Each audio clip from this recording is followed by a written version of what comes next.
মাত্র ৩০,০০০ টাকার ফোনে দামি ফোনের মতো stylish pen, P OLED flat display, 120 hertz refresh rate সহ HDR10 প্লাস সাপোর্ট রয়েছে।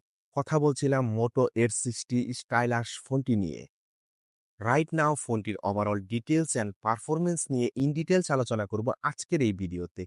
সাথে আছি আমি জিহাদ, আপনারা দেখছেন আপনাদের ভালোবাসার চ্যানেল ক্রিয়েটিভ টেক। ফোনটির রেয়ার প্যানেলে ভিগান লেদারের ফিনিশিং রয়েছে, দ্যাটস ওয়াই ফোনটি হাতে নিলে বেশ কমফোর্ট প্রিমিয়াম একটা ভাইব আসে। তবে ডিজাইনের ক্ষেত্রে ফোনটি মটোরোলার অন্যান্য ডিভাইসের মতোই রাখা হয়েছে।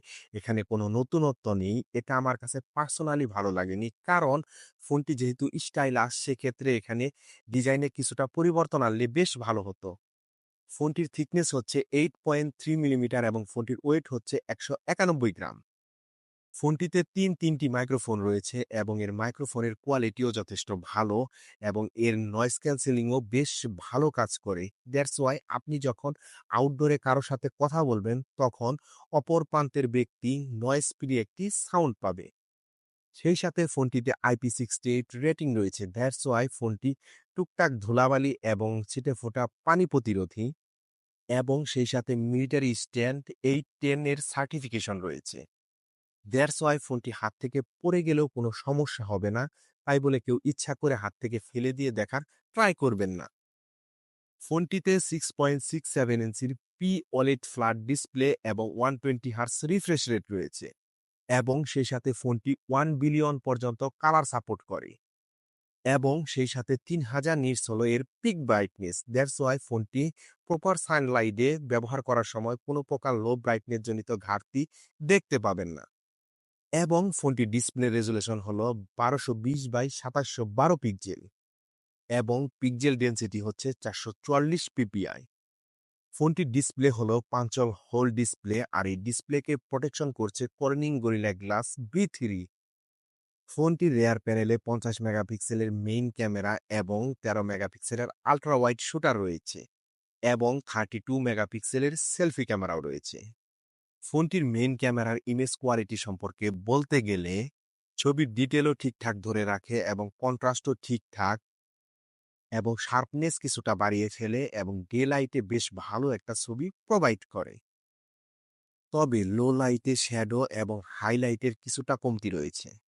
এবং সেলফি ক্যামেরার ইমেজ কোয়ালিটি সম্পর্কে বলতে গেলে ছবির কালার টোন, ডিটেলস, শার্পনেস সবকিছুই ঠিকঠাক মনে হয়েছে।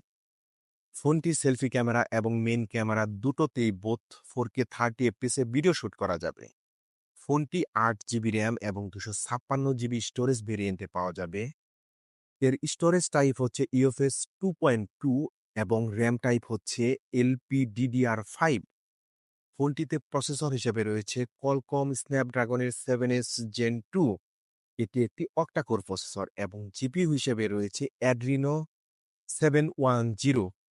ফোনটিতে 5000 mAh এর ব্যাটারি ব্যবহার করা হয়েছে এবং সেই সাথে 68 ওয়াটের চার্জার দেয়া থাকবে। তবে ফোনটি 15 ওয়াট পর্যন্ত ওয়্যারলেস চার্জিং সিস্টেম সাপোর্ট করে। ফোনটি বেসিক ইউজে প্রায় 1.5 দিন পর্যন্ত ব্যাটারি ব্যাকআপ পাওয়া যাবে। তবে আপনি যদি হেভি ইউজ করেন তাহলে প্রায় 8 ঘন্টা পর্যন্ত ব্যাটারি ব্যাকআপ পাওয়া যাবে। ফোনটি রেগুলার ব্যবহারে তেমন হিট জেনারেট করে না। That's why free fire, PUBG এবং অন্যান্য সব গেম বেশ চমৎকার এক্সপেরিয়েন্সেই খেলতে পারবেন। তেমন কোনো ল্যাকিং এর ইস্যু দেখতে পাবেন না। এখন আসি ফোনটির ভালো দিক এবং খারাপ দিক সম্পর্কে। ফোনটির ভালো দিক সম্পর্কে বলতে গেলে ফোনটিতে স্টাইলাশ পেন রয়েছে, এছাড়া পি OLED ফ্ল্যাট ডিসপ্লে রয়েছে, এছাড়া ব্যাটারি ব্যাকআপও ভালো এবং ক্যামেরাও সন্তোষজনক। এবং ফোনটির খারাপ দিক সম্পর্কে বলতে গেলে ফোনটির ডিজাইন আমার কাছে ভালো লাগেনি। কারণ ফোনটি যেহেতু স্টাইলাশ, সেক্ষেত্রে এখানে ফোনটির ডিজাইনের ক্ষেত্রে কিছুটা নতুনত্ব আনা উচিত ছিল। ওভারঅল সব ঠিকঠাকই ছিল। এখন আসি ফোনটি কাদের জন্য? যারা মূলত রেগুলার ব্যবহার করার জন্য সবকিছুতেই ঠিকঠাক পারফর্ম করে এবং যাদের স্টাইলাশ লাগবে তাদের জন্য মোটো H60 স্টাইলাশ ফোনটি ফার্স্ট চয়েস হতে পারে। তো ভিউয়ার্স, আজকের ভিডিওটি এই পর্যন্তই। দেখা হবে পরবর্তী কোনো ভিডিওতে। ভিডিওটি যদি ভালো লেগে থাকে অবশ্যই একটি লাইক দিবেন এবং আপনি যদি এখন আমার চ্যানেলটি সাবস্ক্রাইব করে না রাখেন, অবশ্যই সাবস্ক্রাইব করে রাখবেন ক্রিয়েটিভ টেক। আল্লাহ হাফেজ।